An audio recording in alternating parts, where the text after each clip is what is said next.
பெரிய பையனுக்கு கல்யாணம் ஆகல, பண்ணிக்க மாட்டேன்னு சொல்லிட்டு இருந்தான். அம்மாட்ட கேட்டுட்டு இருந்தேன். அம்மா சொன்னா 2011ல உலக வர்த்தக மையம் அமெரிக்காவில் இடிஞ்சு விழுந்து இல்லையா அந்த தீவிரவாதிகளா என்ன ஸ்டேஜ் அவளுக்கு நான் பாக்குற டாக்டர் சத்தியமூர்த்தின்னு பார்த்தாரு. அவர் தான் என்ன நிலைமையில இருக்கா, 2 பையன்கள் வெளிநாட்டுல இருக்கா, ஏதாவது சொல்லி அனுப்பணுமா நாங்க.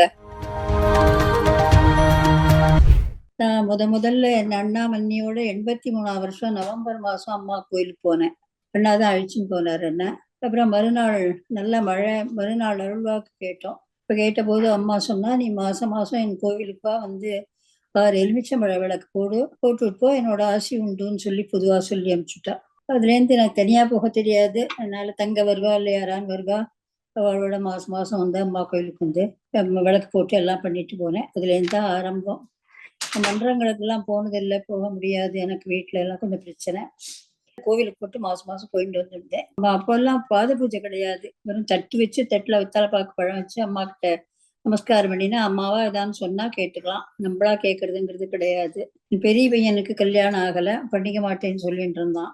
அம்மாட்ட கேட்டுட்டு இருந்தேன். அம்மா சொன்னா, தும்பப்பூ எடுத்துட்டு வா, ஒருத்தர் சேப்பு துணியில முடிஞ்சு எடுத்துட்டு வா, நான் தொட்டு ஆசீர்வாதம் பண்ணி தரேன், கொண்டு பூஜையில வை, கல்யாணம் ஆகும் அப்படின்னு சொல்லி சொன்னா.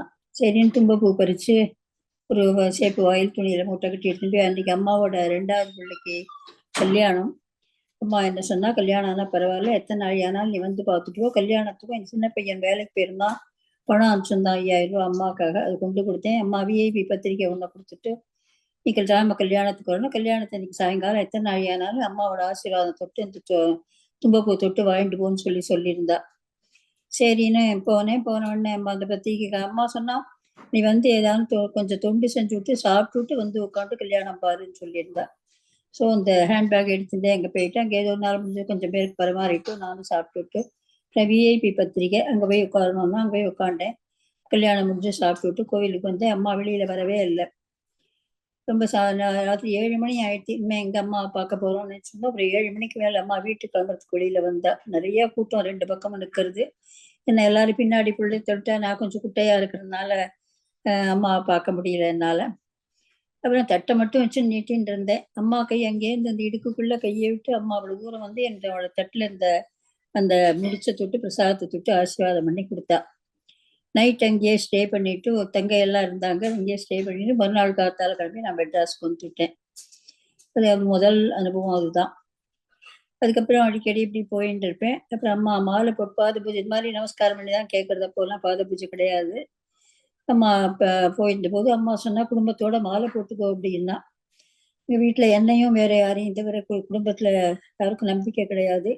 என் சின்ன பையனுக்கு அப்போ ஒரு 10 வயசு பையன், ஒரு 12 வயசு இருக்கும்னு நினைக்கிறேன். அவன் அழிச்சு போய் நான் அவனை மட்டும் மாலை போட்டு வருவான். ரொம்ப சின்னவனா இருப்பான். போட்டு அம்மா பாத பூஜை பண்ணி எங்களால் முடிஞ்சது அம்மாவுக்கு இது பண்ணி நமஸ்காரம் பண்ணிட்டு மாலை போட்டு எல்லாம் பண்ணிட்டு வருவோம். சில சமயம் 2 ஒரு தூரம் நடந்து போயிருக்கோம். கொஞ்சம் தூரம் அந்த ஒரு கிலோமீட்டர் முன்னாடி பஸ்ல இறக்கி விட்டுருவா மன்றத்திலேருந்து. அசோக் நகர மன்றத்துல தான் நாங்க இருந்தோம். அங்கேன்னு கொஞ்சம் தூரம் நடந்து போவோம் கோவிலுக்கு. அந்த மாதிரிலாம் சில சந்தர்ப்பங்கள் ஏற்பட்டது. கடவுள் புண்ணியத்துல அம்மா அருள்ல ஒரு 43 மாலை வரையில் போட்டு இருந்துட்டு மன்றத்துல தலைவியா இருந்துட்டு அம்மா முடியல, அப்புறம் ஓய்வு பெற்றுட்டு வந்துட்டேன். அப்படி இருந்தோம். கொஞ்சம் கொஞ்சமா பண்ணிட்டு இருந்தா. பெரிய பையன் என்னாலும் கல்யாணம் பண்ணிக்க மாட்டேன்னு சொல்லிட்டான். இன்னும் அம்மா பேசாம விட்டுட்டு, அம்மாவுக்கு தெரியாம இருக்காது, எடுத்த உடனே சொல்ல வேண்டாம்னு இருந்தாலும் அம்மா தெரியாது. அதுக்கப்புறம் 2வது பையனுக்கு அம்மாவே வரன்னு பார்த்து கல்யாணம் பண்ணி வச்சு எல்லாம் செஞ்சா. அது அடுத்த அனுபவங்கள். கொஞ்சம் ஓட்டின்னு இருந்தோம். நிறைய அம்மாட்ட அருள்வா கேட்பேன், நிறைய அம்மா சொல்லுவா, சந்தோஷமா இருக்கும். அம்மாவுக்கு அருள்வா கேட்கறதுக்காகவே மாசம் மாசம் ஓடி வருவேன். ஒரு தடவை 2 தடவை தை வெள்ளிக்கிழமை ஆடி வெள்ளிக்கிழமை அந்த அம்மாவை தரிசனமே. அப்படி தொண்டு செய்யற வரதுக்கு எனக்கு வீட்டை விட்டுட்டு வர முடியாது. ஆத்துல மாமனார் மாமியார் எல்லாரும் இருந்தா பெரியவாள்லாம். என்னால வீட்டை விட்டு நினைச்ச போது என்னால வர முடியாது. ஏதோ விசேஷங்கள்ல முடிஞ்சதுக்கு கூட்டம் இல்லாத நேரத்துல வந்து பார்த்துட்டு போவேன். அப்படித்தான் பண்ணிட்டு இருந்தேன். உங்களுக்கு எந்த அனுபவம் வந்து அம்மாவோட அனுபவம் ரொம்ப உங்களுக்கு வந்து இதுதான் மனச அர்த்தம். அப்புறம் மாத்துச்சு? 2வது 8வது வருஷம் சொல்லாம அதுக்கு முன்னாடி எல்லாம் நடந்துட்டேன். காலேஜ் கொண்டு போகலாம் ஆயிடுச்சு இல்லையா. அப்புறம் 2வது பெரிய பையனுக்கு மேல படிக்கணும்னு ஆசைப்பட்டான். படிக்கணும்னு சொல்றான் அம்மா அப்படின்னு. அம்மா படிக்க தரேன்னு சொல்லலை, நான் வேலைக்கு தரேன், சீக்கிரமா வேலை வாங்கி தரேன் அவனுக்கு அப்படியே சொல்லிட்டு இருந்தா. பிலானியில் இடம் கிடைச்சி ஒரு 4 வருஷம் அங்கே படிச்சு விட்டு அதுக்கப்புறம் வேலை கிடைச்சது, வேலைக்கு போயிட்டான். அவன் வேலை படிக்கல அவன். படிக்க முடியாதுன்னு தெரியும் அம்மாவுக்கு, அதனால படிக்கல. படிக்காம இதே பண்ணிட்டு வேலை பண்ணிட்டு 32 வருஷம் அமெரிக்காவில் இருந்தான் அவங்க. அப்புறம் 2வது பையன் படிச்சு அவனும் இப்போ பண்ணிட்டு துபாயில் முதல்ல வேலை கிடைச்சது.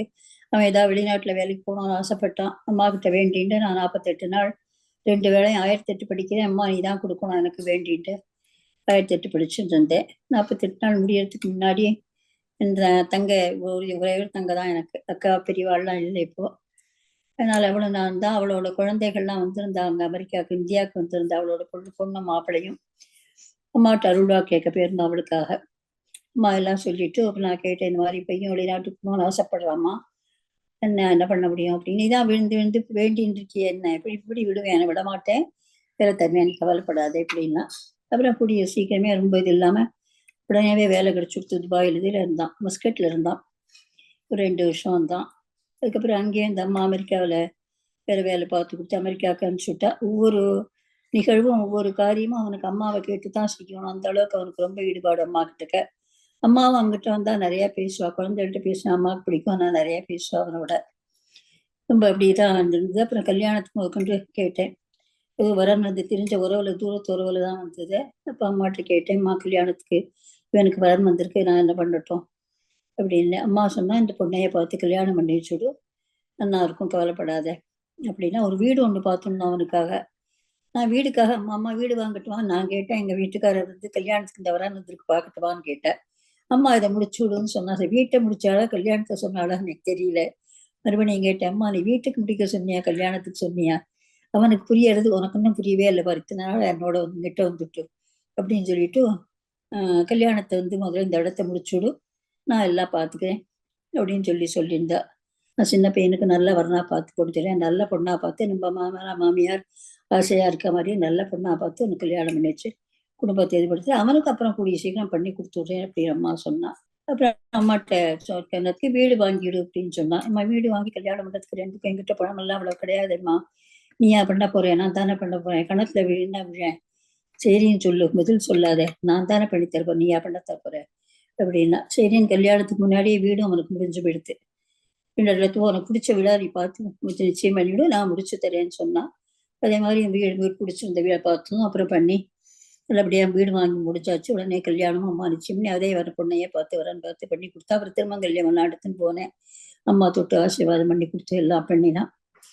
அப்புறம் நல்லபடியா கல்யாணத்தை அம்மா நம்ம வேள்வி நடத்தினோம், கல்யாணம் வேள்வி தாராளமா நடத்துது, அந்த நினைச்சு நடத்து நான் இருக்கேன் அப்படின்னா. அம்மா வேண்டி இந்த உன்னை நாள் பார்த்து கொடுமா அப்படின்னு அம்மா சொன்னா. அமர்தேவம் சித்தேவம் கூடின நாள்ல ஒரு நாள் பார்த்துட்டு வா என்கிட்ட அப்படின்னா. திருமங்கல்யம் பண்ணி எடுத்துட்டு அந்த நாளையும் பார்த்துட்டு அம்மாட்ட போனேன். அம்மா சொன்னா, ஜூலை மாசம் 6ஆம் தேதி அமர்தேவம் சித்தேவம் 2 நாள் சேர்ந்தா போல இருக்கிற நாளா வேணும் அப்படின்னா. அன்னைக்கு நல்லா இருந்தது, அம்மாட்ட சொன்னேன். அன்னைக்கே முடிச்சு விடு கல்யாணத்தை, முதல் நாள் நான் நடத்தி தரேன்னா. அம்மா ரொம்ப வசதியா நல்லா நடத்தி கொடுத்தா, கல்யாணம் நல்லா நடந்தது. அதுக்கப்புறம் அவளார் அமெரிக்காவுக்கு வந்துட்டா குழந்தைகள்லாம். நான் தான் அங்க இருந்தேன். ஜூலை ஆச்சு. அதுக்கப்புறம் காலில் நடக்க முடியல, முழங்கால் வலி, ஆப்ரேஷன் பண்ணணும்னு சொல்லிட்டார் டாக்டர், வேற ஒன்றும் வழி கிடையாதுன்னு. நான் எப்போ கோயிலுக்கு வந்தாலும் அம்மாட்ட கேட்பேன், அம்மா ஆப்ரேஷன் பண்ணுங்களோட டாக்டர். அம்மா வந்து குட்டி ஆப்ரேஷன், நீ ரீப்ளேஸ்மெண்ட்.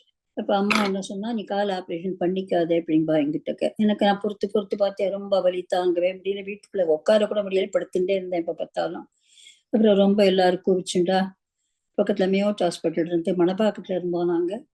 அந்த ஹாஸ்பிட்டலில் அட்மிட் பண்ணி ஆப்ரேஷன் பண்ணோம், தீர்மானம் பண்ணிட்டா எல்லாரும்.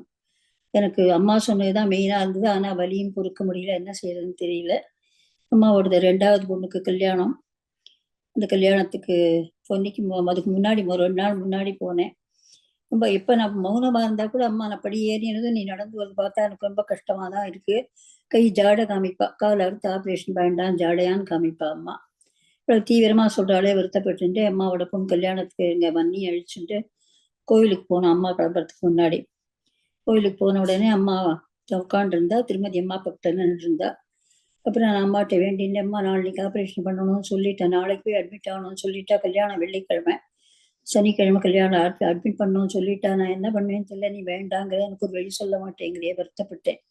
திருமதி அம்மா நிறைய பூ இருந்து ஒரு 2 பூ எடுத்துட்டு அங்கேன்னு வந்தா, 2 இங்கேயே தேடி பார்த்துட்டு என் கையில கொடுத்தாங்க அதை. அப்புறம் அண்ணி சொன்னாங்க, அம்மா வந்து உத்தரவு கொடுத்து விட்டாக்கா, கவலைப்படாதீங்கோ, எல்லாம் நல்லபடியாகும் அப்படின்னா. கல்யாணம் பார்த்துட்டு நாங்கள் வீட்டுக்கு போயிட்டோம். மறுநாள் அட்மிட் ஆனால் ஆப்ரேஷன் பண்ணியாச்சு. அதுக்கப்புறம் 1 மாசம் கழிச்சு 2 மாசம் கழிச்சு டாக்டர்கிட்ட கேட்டேன். மெதுவா அப்பவும் வலி தீரல, உட்காரவே முடியாது, வேற ஏதோ ப்ராப்ளம் எல்லாம் இருந்தது. அப்புறம் அம்மாட்ட வந்தேன். அம்மாட்ட வந்த உடனே அம்மா சொன்னா, நிறைய ஆப்ரேஷன் பண்ணிட்டேம்மா, வலி தாங்கல, முடிய மாட்டேங்கிறது. வீரராகவ சக்தி சொன்னாரேம்மா, அம்மா வேண்டாம் வேண்டாம்னு சொன்னாங்க, கேட்காம கல்யாணத்துக்கு ஆப்ரேஷன் பண்ணிவிட்டு இப்ப வந்து அழறீங்களே, என்ன பிரயோஜனம்? அம்மா சொன்னா, அழாதே, வருத்தப்படாதே, நான் கொஞ்சம் கொஞ்சமா சரி பண்ணி வைக்கிறேன், வலி எல்லாம் சரியா போயிடும் உனக்கு, நான் படித்தரேன் அப்படின்னா. அப்புறம் கொஞ்சம் கொஞ்சமா உட்காந்து துண்டு செய்யணும். எனக்கு நிற்கவும் முடியலமா, 10 நிமிஷம் உட்கார முடியல, நான் என்ன துண்டு செய்வேன்? உன்னால என்ன முடியுமோ விபூதி குங்குமம் பொட்டுற மடி போறோம், வேற ஒண்ணும் பண்ண வேண்டாம் நீ. அப்போ தஞ்சாவூர் அம்மா இருந்தாங்க கோவில்ல. உங்க நவதானிய முட்டையை பிரட்டி கொடுத்து உங்ககிட்ட உட்கார சொல்லிட்டு இந்த பேக்கெட் எல்லாம் விபூதி குங்குமம் பேக்கெட்டை சீல் பண்ணிட்டு அந்த கவரில் போட்டு போட்டு வீங்கோன்னு தட்டில் வைக்க சொல்லுவாங்க. அவங்க கொண்ட மடியில வச்சா நான் தட்டில் வச்சு கொடுப்பேன். எழுந்து வந்து ஒரு 1/2 மணி 45 நிமிஷம் நடப்பேன். திரும்ப வந்து உட்காந்துப்பேன், உட்காந்து மீதி பண்ணுவேன். அப்படி இப்படி பண்ணிட்டு சின்ன சின்ன துண்டா கொஞ்சம் கொஞ்சம் பண்ணிட்டு இருந்தேன். ஒரு 4-5 நாள் நவராத்திரி பண்ணி முடிச்சுட்டு நான் வீட்டுக்கு வந்துவிட்டேன். அப்புறம் அப்புறம் கொஞ்சம் கொஞ்சமா அந்த வலி எல்லாம் சரியா போய் டாக்டர்கிட்ட காமிச்சு பார்த்து எல்லாம் நிறைய டெஸ்ட் எல்லாம் பண்ணிக்கிட்டு உடம்பு நல்லா சரியாயிடுது. பின்ன பார்த்தா L4 L5 ப்ராப்ளம், அதனால தான் அப்படி இருக்கு. அதுக்கு ஆப்ரேஷன் பண்ணணும், 2-3 வருஷம் ஆகணும், உங்களுக்கு உடம்புல நல்ல தெம்பு வந்தாதான் பண்ண முடியும் அப்படின்னு சொல்லிட்டார் டாக்டர். அப்புறம் ஆப்ரேஷன் பண்ணிக்கல. டாக்டர் வேற டாக்டர்கிட்ட கூப்பிட்டு காமிச்சு அவர் சொன்னார், ஆப்ரேஷன் பண்ணிக்கலாம், அதில் வலியை பொறுத்துக்கோங்க, இல்லை உங்களுக்கு சமைக்க பிடிக்குன்னா சமைக்கலாம், ஏதாவது பண்ணலாம், அந்த மாதிரி செய்யுங்கோன்னார். நான் சொன்னேன், இந்த கால் ஆப்ரேஷன் பண்ணிட்டு இவ்வளவு நாள் ஆச்சு, முடிஞ்ச வரையில் நான் பார்த்துக்கிறேன், முடியலன்னா அப்புறம் வரேன்னு சொல்லிட்டு வந்துட்டேன். அதுக்கப்புறம் அம்மா படிப்படியாக அந்த வழியெல்லாம் சரி பண்ணிட்டா, எனக்கு ஒன்றும் பிரச்சனை கிடையாது, கடவுள் புண்ணியத்துல. இன்னும் இந்த நிமிஷம் வரையில் எனக்கு 82 வயசா இருந்தது. அமெரிக்காவில் சின்ன பெரிய பிள்ளை இருந்தபோது 2011 உலக வர்த்தக மையம் அமெரிக்காவில் இடிஞ்சு விழுந்து இல்லையா, அந்த தீவிரவாதிகளால் தாக்கப்பட்ட போது அது பக்கத்துலதான் அவனோட ஆபீஸ் இருந்தது. எனக்கு தெரியாது, மன்றத்துக்கு போயிட்டு ஞாயிற்றுக்கிழமை நான் வீட்டுக்கு வந்தேன். மாமியார் சொன்னாங்க, இந்த மாதிரி அந்த இது நியூஸ் ஏதாவது கேட்டியோ என்னமோ சொல்றானே, நியூஸ் வேற தெரியல, நியூஸ் தவறாம கேட்பாங்க. நான் பார்த்தேன், அந்த மாதிரி உலக வர்த்தக மையம் தீவிரவாதிகள் இடிச்சு தகர்க்கப்பட்டது அப்படின்னா பக்கத்துலதான் என்னோட பையனோட ஆபீஸ். அவன் என்ன ஆனான்னு தெரியல. நான் ரொம்ப பதற்றத்தை காமிச்சா மாமியார் கவலைப்படுவாங்க. அன்னைக்கு காத்தால இன்னொரு இன்சிடென்ட், நான் அம்மாட்ட தட்டு வைக்க பார்த்து அடிக்கடி போயிட்டு வருவேன் அம்மாவை பார்க்க. நான் போன போது என் பக்கத்துல இப்படி இருக்கிறவங்களையும் கூட்டின்னு போவேன். அங்க வரையினா அம்மா சொல்லுவார், யார் இருந்தாலும் எல்லாரையும் அழிச்சுமா அம்மா, அவள் இந்த அம்மாவையும் அழிச்சுன்னு போவேன். அம்மா கிட்ட போய் நமஸ்காரம் பண்ணோம். இப்போ அம்மாவா ஏதாவது சொன்னா கேட்டுவோம், ரிட்டர் வந்துருவோம். அந்த அம்மாவோட பையன் வந்து துபாயில வேலைக்கு போறதாக இருந்தா, அது கேட்கறதுக்காக அந்த அம்மா வந்தாங்க. நான் அம்மா அப்பாவுக்கு உள்ள போறதா இல்லை. அந்த அம்மா சொன்னாங்க, என்னோட நீங்களும் வாங்கலை மாமி, எவ்வளவு தூரம் உங்களோட நான் வந்திருக்கேன், வாங்குவோன்னா நான் உள்ள போனேன். ஒண்ணுமே கேட்கல அம்மாட்ட. அவங்க கேட்டாங்க, அம்மா நான் பாத்துக்கிறேன், அதில் தெரியும் எல்லாம் சொன்னாங்க, பேசியிருந்தேன். அம்மாவா திடீர்னு என்னை பார்த்துட்டு, நான் பாத்துக்கிறேன், கவலைப்படாது, ஒன்றும் இல்லை, போய்க்கா, பயப்படாம போய்க்கலான்னு சொன்னாங்க. ஒண்ணுமே கேட்கல, நம்மளை பார்த்து எதுக்கு அம்மா அப்படி சொல்றான்னு சொல்லிட்டு நான் வந்துட்டேன் வீட்டுக்கு. அப்புறம் வீட்டுக்கு வந்து பார்த்தா இந்த மாதிரி ஆயிடுச்சு. எங்க வீட்டில் அவருக்கும் தெரிஞ்சு அவர் இங்கேருந்து ஓடி வந்துட்டார். அந்த எல்லாரையும் கான்டாக்ட் பண்ணா அந்த டெலிஃபோன் இதெல்லாம் எல்லாம் ஜாம் போய் ஒருத்தருக்கும் லைனே கிடைக்கல, யாரையுமே கான்டாக்ட் பண்ண முடியல. அப்புறம் ஒரு 10-10:30 மணிக்கு மேலே என் சின்ன பிள்ளை ஃபோன் பண்ணினான். இந்த மாதிரி வந்து கவலைப்படாதேம்மா, ஃபோன் பண்ணி கேட்டுவிட்டேன், சேஃபாக இருக்கான், வீட்டுக்கு போயிட்டான். ஆனால் பஸ்ஸு கார் ஒன்றும் கிடையாது, நடந்தே போயிட்டான். ஓ, இதுக்கு தான் அம்மா காத்தால நம்மள்கிட்ட சொல்லியிருக்கா போல இருக்கு, நான் பார்த்துக்கிறேன், கவலைப்படாதேன்னு. நமக்கு என்னன்னு தெரியலையே அப்படின்னு நினச்சிட்டு அது ஒரு எக்ஸ்பீரியன்ஸ் ஆச்சு. 2வது பையனுக்கு 10 வருஷம் குழந்தையா இல்லை. அவனுக்கு கல்யாணம் ஆச்சு, நல்ல பொண்ணு, அம்மா சொல்லி பண்ணினேன். 10 வருஷம் குழந்தை இல்லை. நான் எப்போதும் அம்மாட்ட கேட்டே இருப்பேம்மா, பேர பசங்களை கொடுக்க மாட்டியா, அந்த பையன் தான் கல்யாணம் பண்ணிக்க மாட்டேன்னு விட்டான், என் பேர பசங்களே கொடுக்க மாட்டியாம்மா, தரமாட்டேங்க, இவ்வளவு நாளாச்சு நாளாச்சு, நான் தரேன் தரேன் தரேன் சொல்லிட்டே இருப்பேன் அம்மா. 2010 என் தங்க பொண்ணும் வந்திருந்தா, 2வது பொண்ணு உஷா.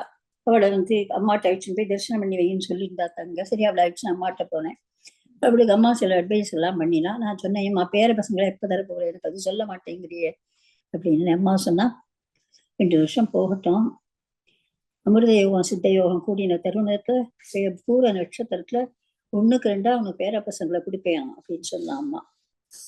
2 வருஷம் போனோமான்னு சொல்லிட்டு நான் வந்துட்டேன் வெளியில. நான் பாட்டுக்கு எனக்கு தெரிஞ்ச தொண்டை செய்வேன். அப்பப்பா அம்மாட்ட போய் புலம்பிட்டு இதான் ஒரே புலம்பல் தான் கேட்டுட்டு இருப்பேன். அம்மாட்ட அம்மா சிரிச்சுன்னு பேசுவா, நிறைய பேசுவாங்க அப்போல்லாம் அம்மா, நிறையா வந்துருப்பேன். 13ஆவது வருஷம் அந்த மாதிரி அவளுக்கு டெலிவரி டைம்.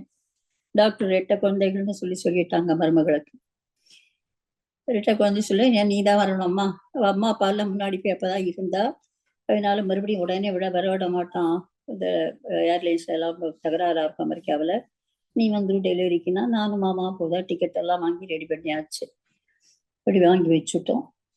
அப்புறம் திடீர்னு இந்த எக்கோலைன் பாக்டீரியா இது வந்திருக்கு, எனக்கு தெரியாது எப்படி வந்தது ஏன் வந்ததுன்னு, ஒரே குளிர் ஜுரம் நிற்கவே மாட்டேன்னுச்சு.